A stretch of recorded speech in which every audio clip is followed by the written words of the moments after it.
Hello दोस्तों, welcome to today's ultimate economics master class. आज हम market forces, elasticity, Keynesian theory, poverty measurement और unemployment types के हर एक रूल, ग्राफ और फॉर्मूला को सुपर इजी इंग्लिश में डिकोड करने वाले हैं, वो भी लाइन बाय लाइन। तो बिना किसी देरी के चलिए सीधे स्टार्ट करते हैं। पहला टॉपिक है what truly creates demand. Demand सिर्फ किसी चीज की चाह रखना या इच्छा होना नहीं है। डिमांड टैब बनती है जब 3 स्पेसिफिक फैक्टर्स एक साथ मिलते हैं, जिसे हम इस वेन डायग्राम में देख सकते हैं। अगर इन तीनों में से एक भी मिसिंग है तो इकोनॉमिक सेंस में वो ट्रू डिमांड नहीं कहलाएगी।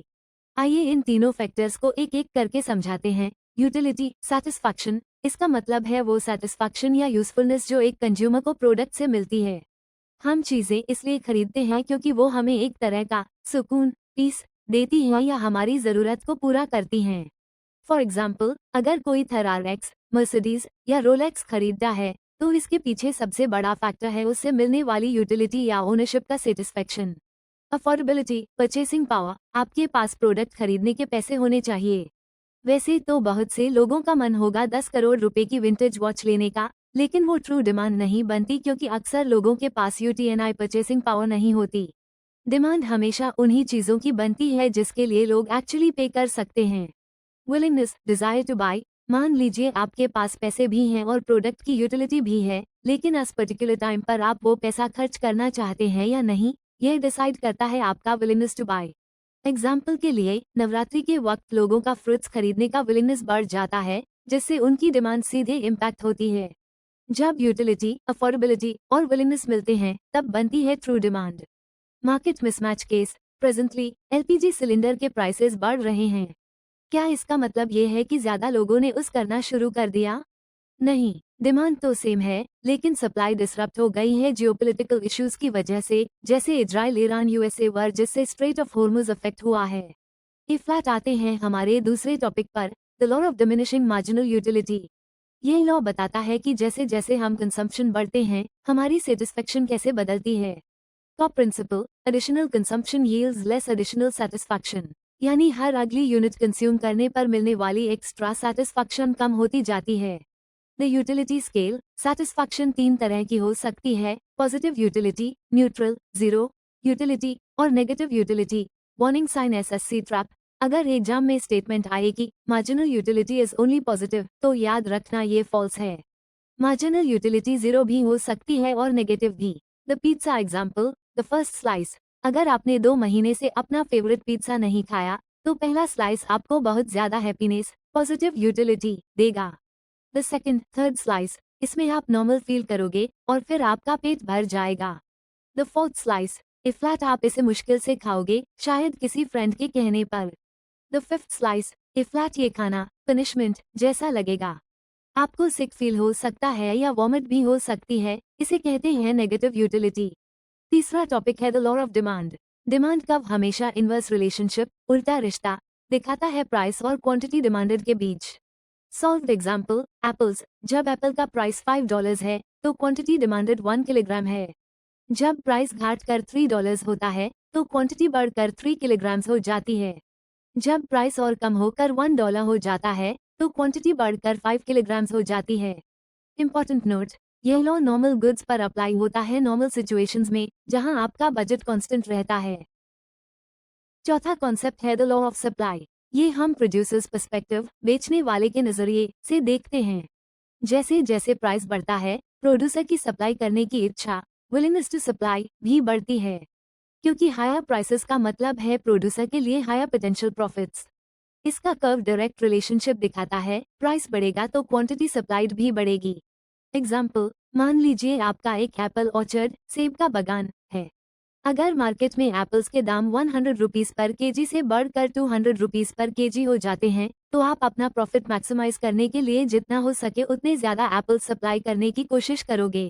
ए फ्लैट बात करते हैं मार्केट इक्विलिब्रियम और डायनामिक्स की। Market equilibrium, the sweet spot, ये वो पॉइंट है जहां कंज्यूमर डिमांड और प्रोड्यूसर सप्लाई एकदम परफेक्टली मैच कर जाते हैं। ग्राफ पर देखें तो जहां डिमांड कर्व डी और सप्लाई कर्व एस आपस में इंटरसेक्ट करते हैं, वही हमारा इक्विलिब्रियम या स्वीट स्पॉट है, पी कैरेट क्यू कैरेट। की डायनामिक्स, एक्सेस डिमांड, जब मार्केट में डिमांड सप्लाई से ज्यादा हो जाती है तो शॉर्टेज कल्लेट हो जाती है। एक्सेस सप्लाई, जब सप्लाई डिमांड से ज्यादा हो जाती है तो सरप्लस, ज्यादा माल हो जाता है। मार्केट एडजस्टमेंट, ये वो प्रोसेस है जिससे मार्केट बदलती हुई कंडीशंस के हिसाब से वापस इक्विलिब्रियम की तरफ शिफ्ट होता है। कुछ स्पेशल केसेस में लॉ ऑफ डिमांड फेल हो जाता है और प्राइस बढ़ने पर भी डिमांड बढ़ती है या चेंज नहीं होती। इनके डिमांड कर्व्स ऊपर की तरफ अपवर्ड स्लोप करते हैं। Veblen goods, status symbols, purchased for exclusivity, ये लग्जरी आइटम्स होते हैं जैसे आईफोन 1617 प्रो, लग्जरी कार्स या महंगी वॉचेस। इनसाइट, लोग इन्हें इसलिए खरीदते हैं क्योंकि ये महंगे हैं और सोसाइटी में हाई स्टेटस सिग्नल करते हैं। एग्जाम्पल, अगर आईफोन का प्राइस 1 लाख रुपए से बढ़कर 1.5 लाख रुपीस भी हो जाए तब भी लोग लॉन्च डे पर स्टेटस शो ऑफ करने के लिए लाइन लगाकर खरीदेंगे।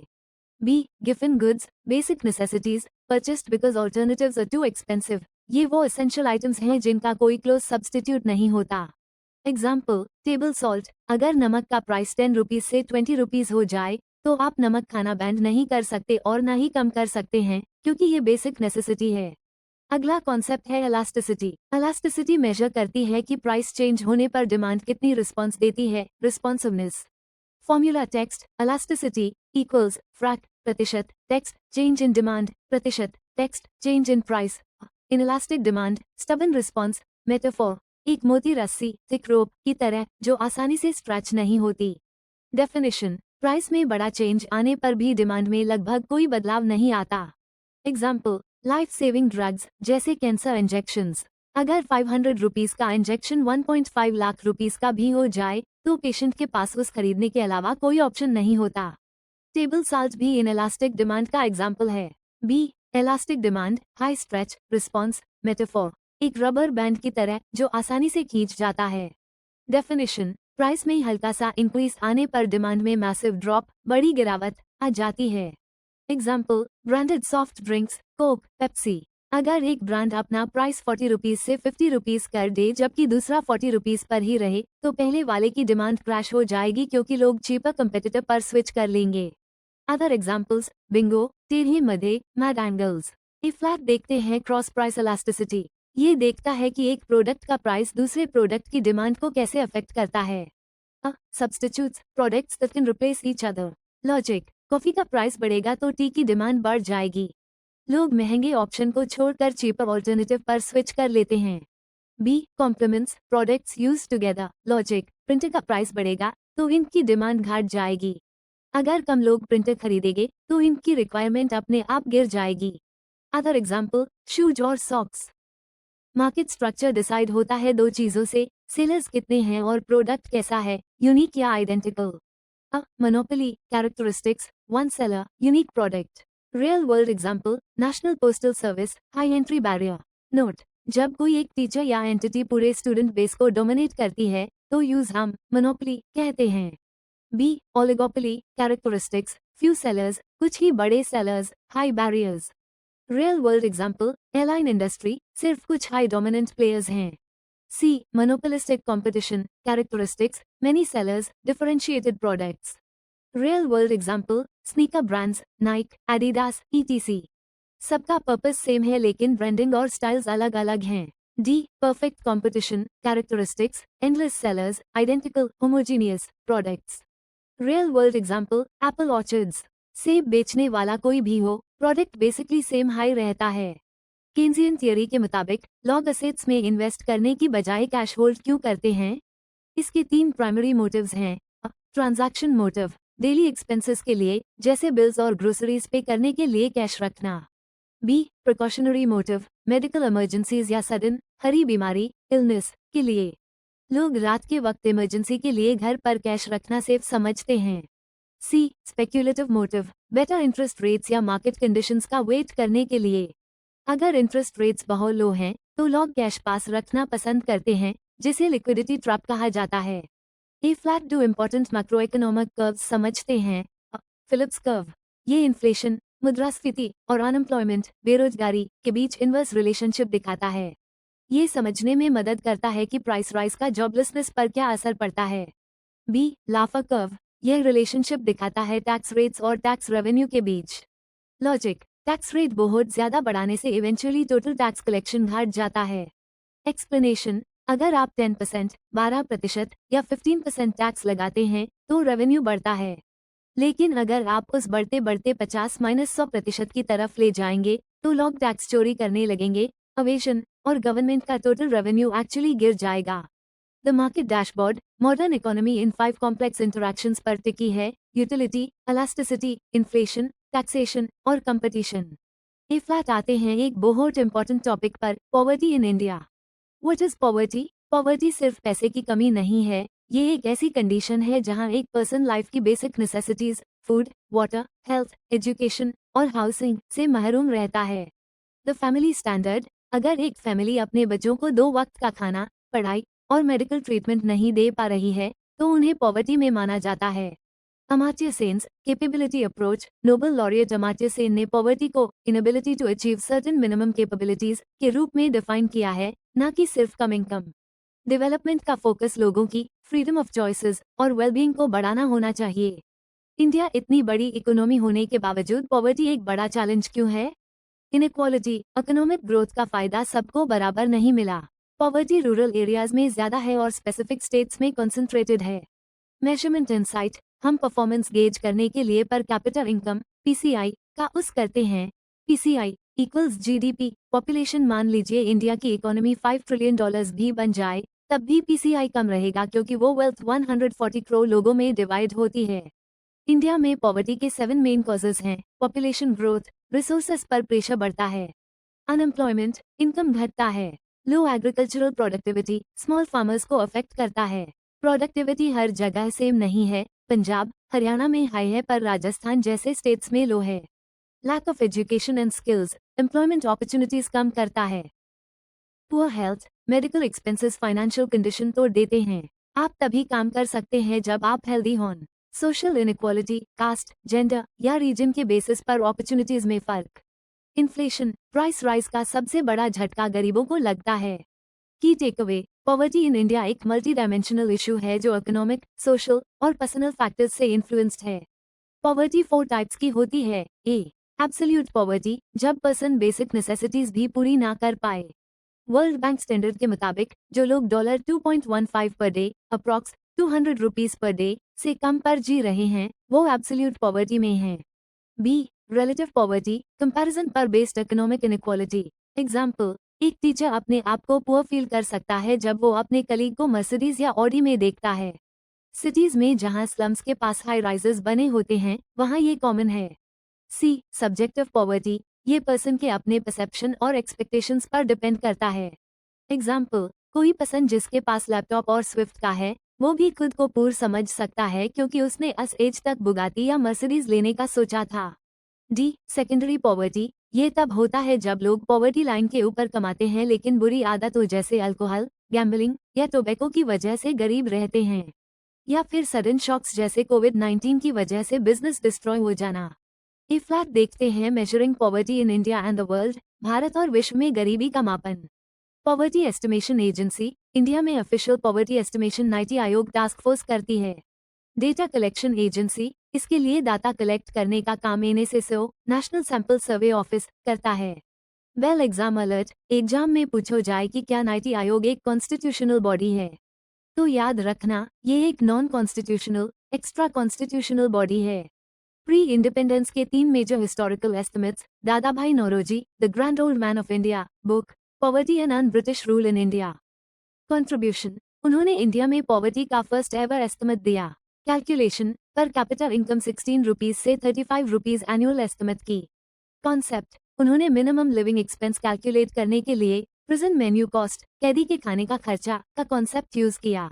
National planning committee NPC 1938 Subhash Chandra Bose ने एस्टेब्लिश किया था under the leadership of Jawaharlal Nehru. Estimate, poverty line 15 rupees से 20 रुपीज पर पर्सन फिक्स की। बेसिस, मिनिमम लिविंग स्टैंडर्ड्स और basic nutritional needs. The Bombay plan 1944 leading industrialists ने बनाया था। एस्टिमेट, पॉवर्टी लाइन लगभग 75 रुपीज पर पर्सन सेट की। पोस्ट इंडिपेंडेंस की important committees, VM Dandekar and N Rath, 1971 independent India की पहली systematic scientific study. NSSO consumption expenditure data पर based. Nutritional baseline 2250 calories daily intake को बेसलाइन बनाया। अलग कमिटी 1979 वाई के अलग के अंडर प्लानिंग कमीशन द्वारा बनी। First official poverty line, calorie intake और मंथली एक्सपेंडिचर पर बेस बनाया। रूरल एरियाज 2400 कैलोरीज और ₹49.09 per month. Urban areas 2100 calories और ₹56.64 per month. Lakdawala committee 1993 consumption expenditure basis को कंटिन्यू किया। इनोवेशन, हर स्टेट के लिए अलग पॉवर्टी लाइन रेकमेंड की। इन्फ्लेशन एडजस्ट करने के लिए CPIIW इंडस्ट्रियल वर्कर्स और CPIL एग्रीकल्चरल लेबरर्स का उस किया। तेंदुलकर कमेटी 2005 सिर्फ कैलोरीज से हटकर हेल्थ और एजुकेशन के प्राइवेट स्पेंडिंग को इंक्लूड किया। रिकॉल मेथड्स, फूड और डेली आइटम्स के लिए 30 day recall, clothes, shoes, durables के लिए 365 डे रिकॉल। न्यूट्रिशनल फोकस में प्रोटीन और फैट को भी जोड़ा। 2011-12 estimates, rural equals ₹816 per month, urban equals ₹1000 per month. Calculated poverty rate, overall 21.9%, rural 25.7%, urban 13.7%। Rangarajan committee 2012-2014 methodology, modified mixed reference period MMRP अपनाया। Weekly, monthly, annual expenditure. 2014 report recommendations, rural equals ₹972 per month, urban equals ₹1407 per month। Scope बढ़ाकर essential non food items और behavioural expenditure को भी शामिल किया। ए flat देखते हैं multidimensional poverty index MPI बहुआयामी गरीबी सूचकांक। ओरिजिन 2010 में UNDP और OPHI ने डेवलप किया। 3 डायमेंशंस HEL, हेल्थ, स्वास्थ्य, एजुकेशन, शिक्षा, लिविंग स्टैंडर्ड, जीवन स्तर, इंडिकेटर्स। इन तीनों डायमेंशंस में 10 स्पेसिफिक इंडिकेटर्स होते हैं। आइडेंटिफिकेशन, अगर किसी का डेप्रिवेशन स्कोर 33.3% या उससे ज्यादा है तो यूज पुअर माना जाता है। Global MPI 2025 trends, India's progress, poverty 2005-06 में 55.1% थी, जो 2019-21 में शार्प डिक्लाइन होकर 16.4% पर आ गई। ग्लोबल कॉन्टेक्स्ट, दुनिया भर में लगभग 1.1 बिलियन लोग सिवियर मल्टीडायमेंशनल पॉवर्टी में जी रहे हैं। क्लाइमेट लिंक, 887 मिलियन लोग कम से कम एक क्लाइमेट हैजर्ड फेस कर रहे हैं और 309 मिलियन लोग ऐसी जगह रहते हैं जहां 3 या 4 types heat, drought, flood, pollution एक साथ मिलते हैं। इनइक्वालिटी को नापने के 2 मेन टूल्स, लोरेंस कर्व, यह ग्राफिकल रिप्रेजेंटेशन है जो इनकम इनइक्वालिटी या वेल्थ डिस्ट्रीब्यूशन दिखाता है। Line of equality, 45 degree straight line perfect equality दिखाती है। इंटरप्रिटेशन, कर्व जितना 45 डिग्री लाइन से दूर होगा, इनइक्वालिटी UTNI हाई ज्यादा होगी। जिनी कोएफिशिएंट, यह इनइक्वालिटी को 0 से 1 की न्यूमेरिकल वैल्यू देता है।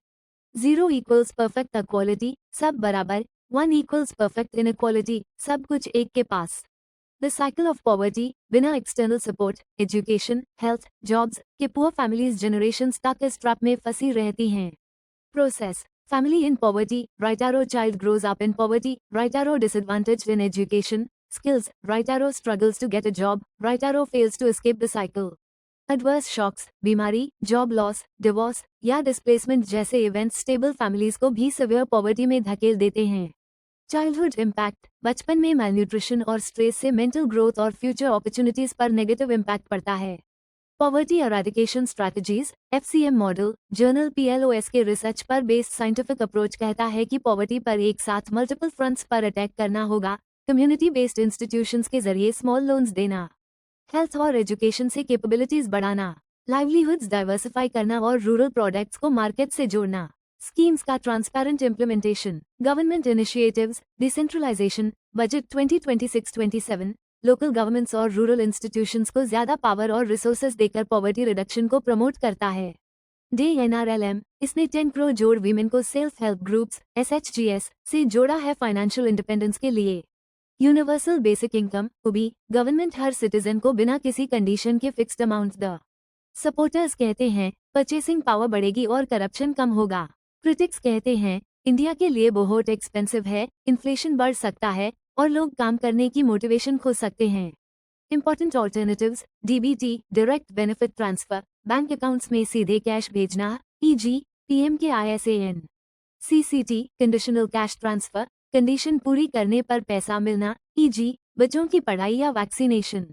HUBs, universal basic services, cash की बजाय free quality services, education, health, water देना। ए फ्लैट देखते हैं statistical snapshot, poverty in India over time. A state wise poverty 2011-2012 highest poverty rates Chhattisgarh 39.9%, Jharkhand 37%, Bihar 33.7%।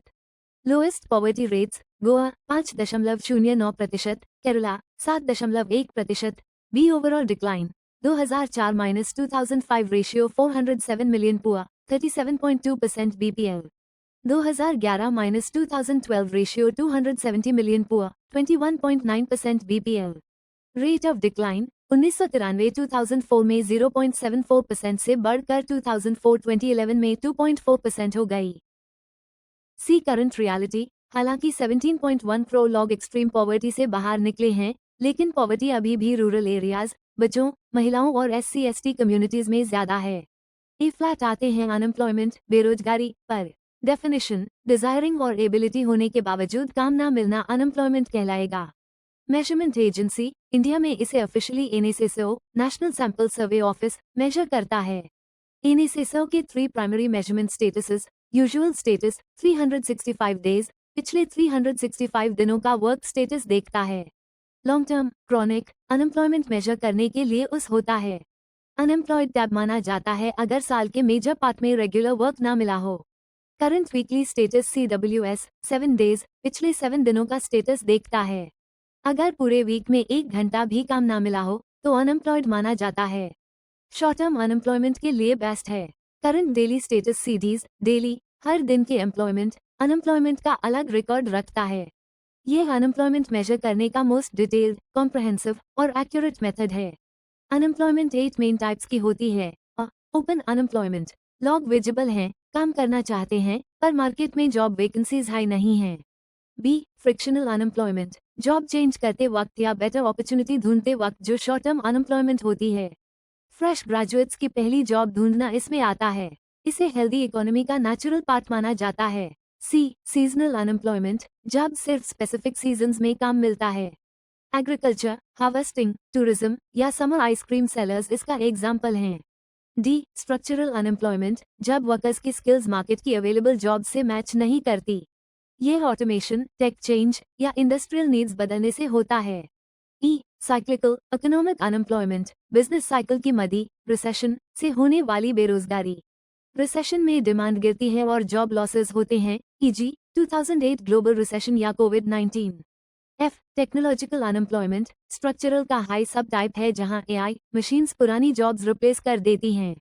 Example 10 साल पहले का CS ग्रेजुएट अगर AI नहीं जानता तो पुरानी टेक में स्किल्ड होने के बावजूद आज अनएम्प्लॉयड हो सकता है। जी एजुकेटेड अनएम्प्लॉयमेंट डिग्री होल्डर्स को उनकी क्वालिफिकेशन के हिसाब से जॉब ना मिलना। हाई कंपटीशन और क्वालिटी जॉब्स की कमी से इंडिया जैसे डेवलपिंग कंट्रीज के अर्बन एरियाज में ये कॉमन है। एच डिस्गाइज अनएम्प्लॉयमेंट प्रच्छन्न बेरोजगारी जब जरूरत से ज्यादा लोग किसी काम में लगे हों। की कैरेक्टरिस्टिक अगर कुछ वर्कर्स को हटा भी दिया जाए तो टोटल प्रोडक्शन पर कोई फर्क नहीं पड़ता क्योंकि उनकी मार्जिनल प्रोडक्टिविटी 0 होती है।